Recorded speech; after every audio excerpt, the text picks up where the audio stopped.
Welcome to this cooking video. Happy St. Patrick's Day, everyone. It's 2026. This year I'm going to be making something different. It's called Dublin Coddle, and it's the first time I'm actually making it, so I'm going to do a variation of it. For those of you who are new, welcome to my channel. My name is Brenton Seamus Blair. I've been making cooking videos now for a couple of years. It's just something I do for fun, a hobby of mine. Actually not a cook or chef by training, but my dad was a professional cook for 40 years, so I learned a bit from him when I was younger. And my dad's the son of a Irish immigrant from Belfast, so a long lineage of Irish in my family. 15 out of my 16 great-grandparents were born in Ireland, so take a lot of pride in that, and I always try to make something to uphold the heritage every St. Patrick's Day. A lot of you may or may not know this, but corned beef and cabbage actually isn't an authentic Irish dish. It's actually something that immigrants came up with over 100 years ago. So it's more of an immigrant dish here in America and elsewhere, but it's still pretty cool to try to make something close enough. So this year I'm going to be making something called Dublin Coddle. Again, it's not truly authentic, but it's a variation of it.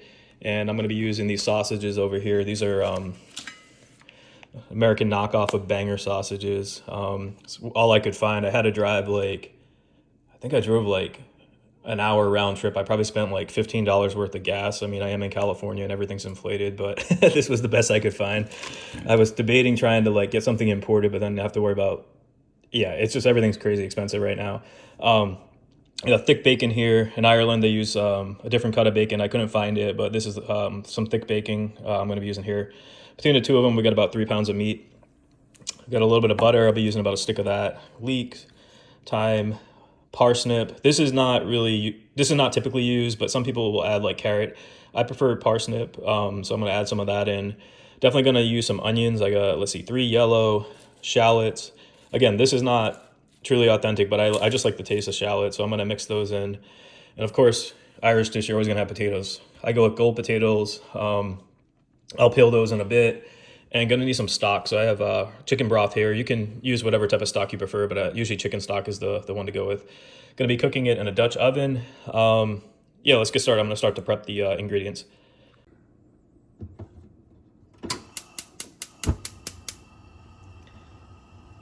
Okay, so I cut up the bacon and I got it in the Dutch oven here, and I'm gonna go at a low heat. I cut up into about 1.5 inch, 1.5 to 2 inch slices. I have quite a bit. I have over a pound in there. You can probably go a little bit less, but what you want to do is cook it at low to medium heat for about 5 to 10 minutes. You want to render out the fat, and from there we're going to add some of the vegetables. Some people brown the Banger sausages. You can do that as well, so it's just really a matter of preference. But in the meantime, while this renders the fat, I'm going to start getting the vegetables prepped. Alright, so I got all that fat out of the bacon and I just set it aside. This step's optional. I'm gonna brown the sausages for just a few minutes. Totally up to you if you want to do this, but I think it looks a little nicer, it tastes a little bit better. But I think traditionally they just boil the sausages. Alright, I'll check back in a few when I get the onions into the Dutch oven.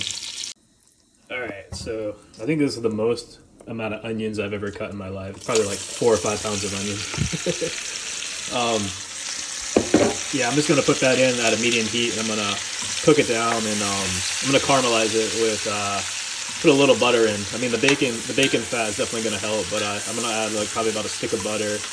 It's going to take a bit, so start at medium heat and reduce it down to low. I'll check back probably in a good 15-20 minutes. Really up to you how long you want to do it, but I think it tastes a little bit better if you can caramelize them with some butter. So in the meantime, while the onions started to cook, I cut up the parsnip. We're going to add that shortly. So I'm going to caramelize the onions and then add the parsnip in. So I lower the heat, and you can see the last little remnants of the butter there. I put half the stick in. So starting to caramelize.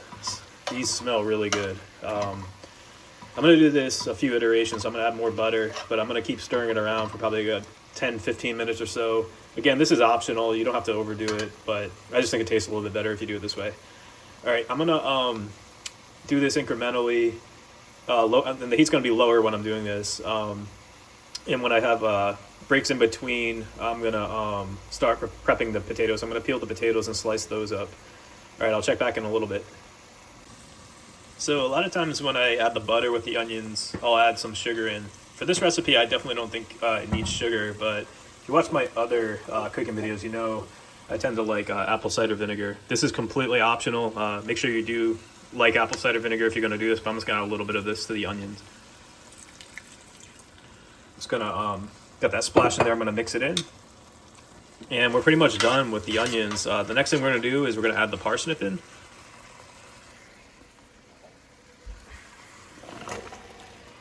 And we're gonna give it about 10 minutes to cook in the parsnip. And then the next thing we'll do is we're gonna add that thyme and the chicken stock.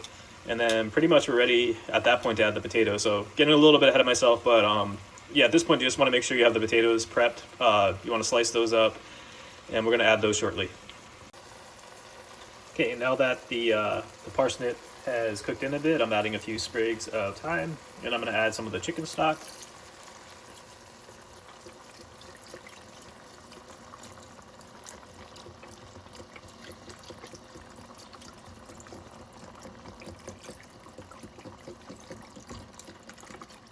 So the next thing I'm going to do, it's going to be kind of hard to film, but I'm going to layer the potatoes, and I'm gonna put the bacon back in layers. So I film and cook at the same time, so I only have one hand to do this if I'm filming it. So I'm gonna have to do that part off camera, but I'll show you what it looks like in a minute. So essentially I'm just gonna layer the potatoes. I slice them there as you see, and I'm gonna add the bacon back in, and we're gonna cook it on the stovetop for about 10 or 15 minutes.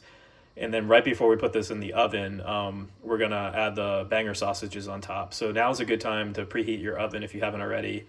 I preheat to 300 degrees Fahrenheit because I like to go low and slow. You can even go a little bit lower, like probably 275 is the lowest you want to go, and on the other end 350 is the highest. I just think this tastes better if you go low and slow in the oven. All right, so let me get the potatoes in here, and I'll show you what it looks like in a minute. Okay, so I got the potatoes in, got some of the bacon in there at about a medium heat right now. I cracked some black pepper. That's completely optional. I think it adds a little bit of flavor.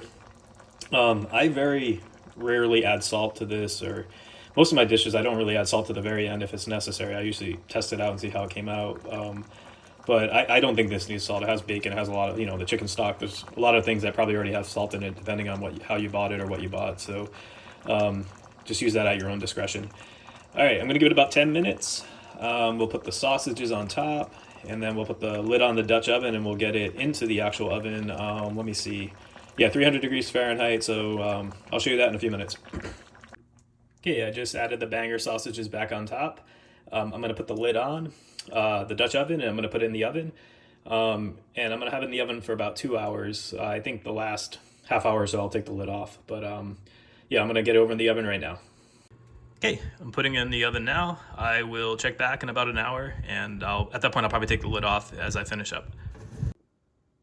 All right, this is our final dish, just came out of the oven. This is our Dublin Coddle.